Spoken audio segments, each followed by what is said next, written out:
모든 건 변했다. 히트 시즌 2. 7-0 predictions. He is by far the better player. Zergs are doing poorly in Korea. Leonok himself doing poorly against Terran. Yeah. 0-3. He was 2-5 in The writing was on the League. wall, but yeah. the upset happened. And now Jin Air is in a very stressful situation. Rogue is going to have to play a more stressful game than he expected to. Yeah, and he's one of these players that doesn't exactly do that well under pressure. Yeah. He's a very, he's a very cerebral player. He comes out with crazy strats, right? But if he feels really stressed, he can get down on himself. We've seen him looking really negative in the booth at times, and that kind of worries me coming into this one, especially with the upset win you were talking about. When you watch him in the individual leagues, his losses are often 0-3s. It's like 0-3, 0-2. If he loses that first game, if he loses his edge, sometimes he does struggle to get himself back up. Now this team is down 0-1. It's not quite the same situation, but still a lot of pressure. And when he does these crazy builds, I mean, I think he's probably got something planned, right? Yeah, he has to. When he does these crazy builds, every step of the way, everything has to line up. Whoa. This does not include playoffs, because in playoffs he has defeated players like Zest himself. But in regular season, he is 0-4 versus Protoss currently. He only loses to Protoss. He beats every other race. I mean, there's only 2 others, but he is obviously not having that great of a time against Protoss. But as you were saying, I really want to see what kind of crazy build he's going to play here. All right, Chaser, the Monday caster, has gone for Rogue here. Everyone else is on the Zest train. These players have played against each other 15 times in competitive Starcraft 2. There's a rivalry here, and Zest wants to keep his dominance, and Rogue is looking to beat Zest once again when it matters most. Let's see how it's going to go down in game number 2, Rogue versus Zest on Frost.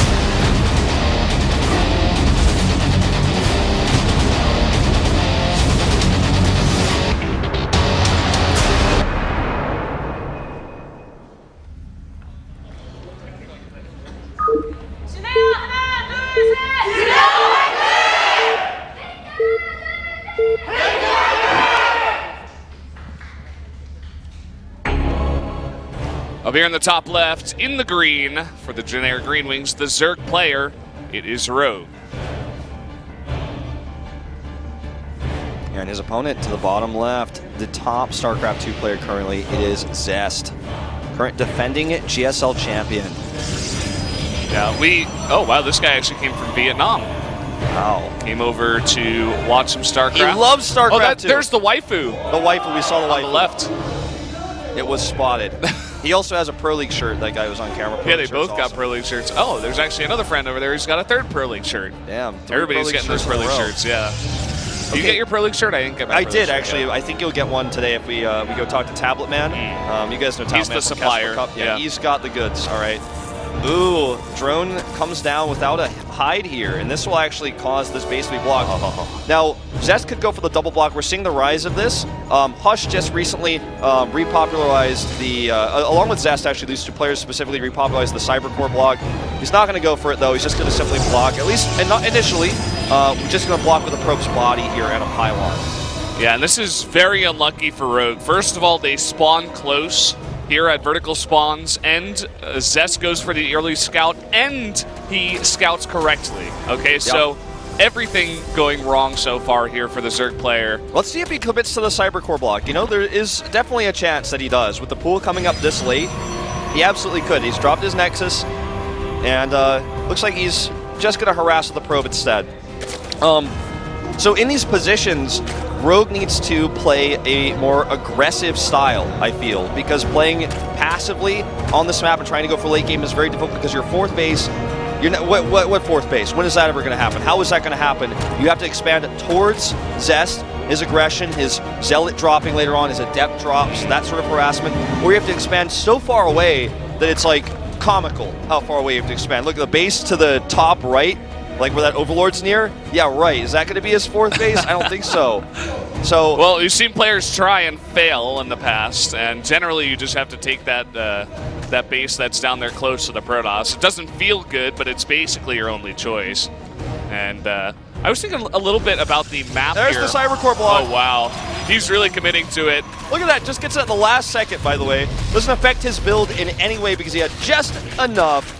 It's planned from the beginning. Best player in the world right here. Even the drone has to help out. Yeah.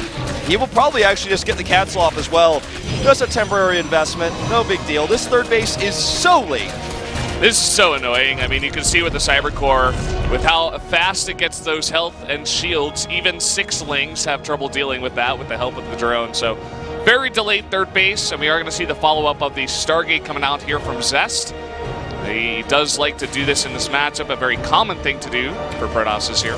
Rogue's defeat of Zest, the historic defeat that occurred in the round finals, was actually done via the new one of the new meta things we've seen in this matchup, Baneling drops. He's going for Overlord speed right now, but he has not added an Evolution Chamber. He's not added a Baneling Nest. I think this is purely going to be a scouting Overlord speed, and then he's going to decide how he wants to be aggressive here. He knows his third base is very late because of the block that occurred earlier. He also knows that taking a fourth base on this map is going to be a challenge. And not because even the Death Ball Pro is going to go over and smash it. It's because of the Warp Prism that's now so much more powerful than it was before. So much harass can happen. You have to keep your army at the base, and it's so difficult to defend. Well, this Scouting Overlord coming in here and getting the full scout of the base. Even sees the Oracle pop out. Knows the exact timing of that, so immediately drops down 2 Spores and makes a couple of extra Queens. As Zest gets ready to take his third base, which is also scouted, by the way, by Rogue. Something we've seen a lot in positions like this on 2-player maps. I know this is a 4-player map, but in these vertical spawns, it's almost like you could count the right side of the map out and call this a 2-player map. Is when you're facing Oracles, the Zerg will make a lot of extra Queens, but then we'll also do a follow-up push with Queens down the left side and actually do an attack that way. That's something to keep in mind. Rogue has shown that to us in the past. He may be planning on doing an attack like that.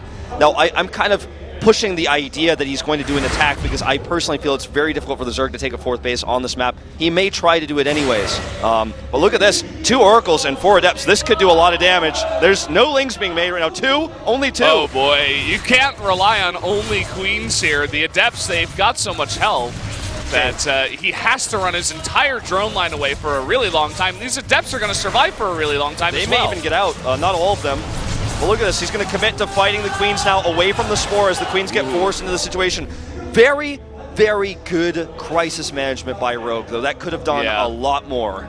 No, that was really good by him, just hanging on there. He saves all of his drones, but he did have to run away for a really long time. But now he can just drone up. He knows he's going to be safe here for a while. He's using the extra Lings he just made in panic mode to counterattack, but Zest is already ready.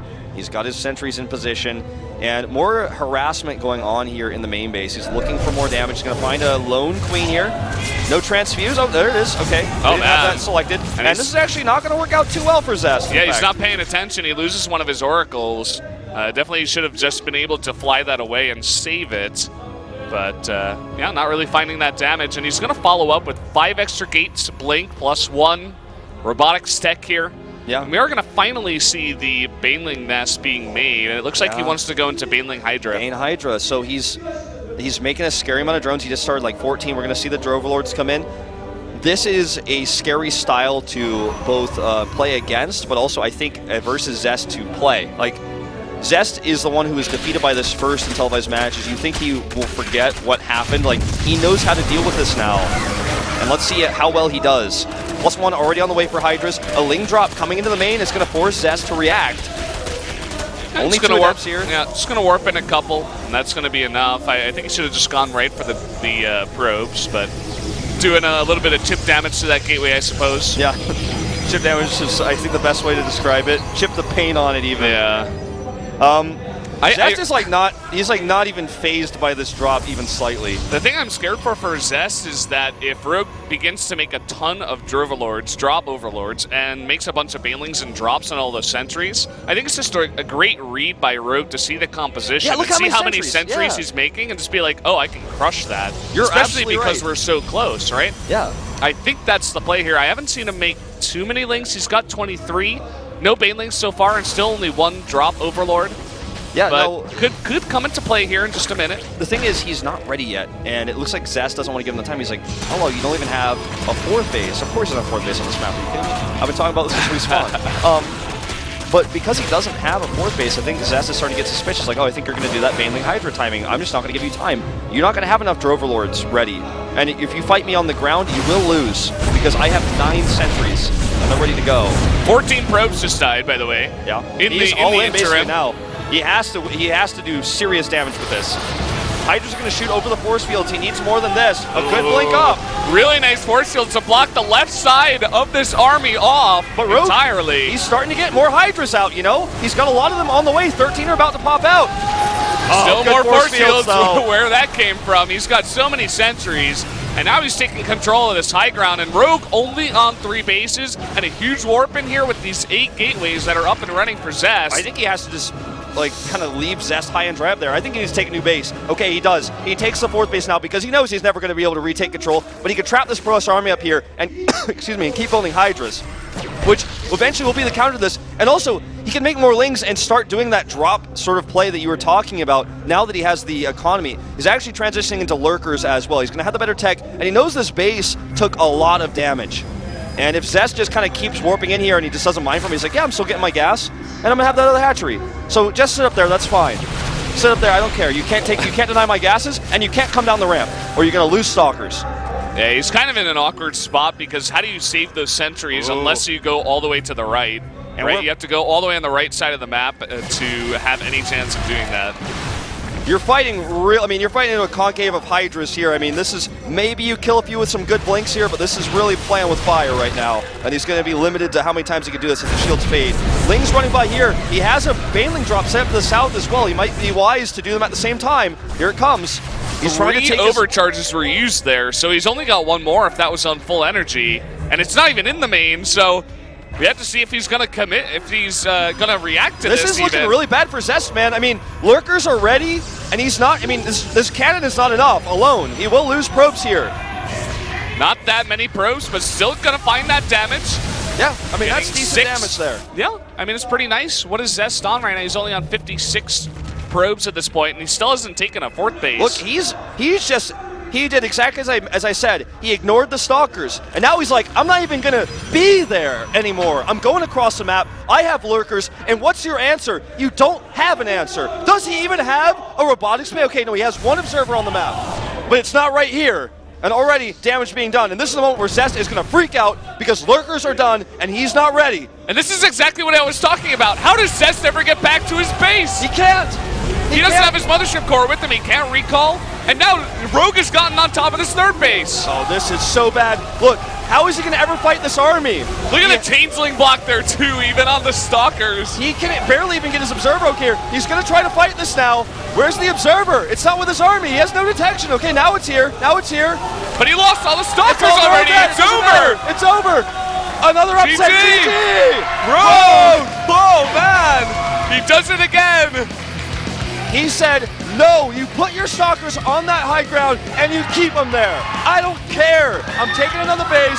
Fangirls scream. People are going crazy in this studio right now as Jinner did exactly what they need to do to bring themselves back into the series. This may be one of the best series of regular Pro League we have ever had. And we've only seen 2 games, all right? This is Zerg power, man. The Zergs are coming out in force tonight. I think we only had 2, and they both won.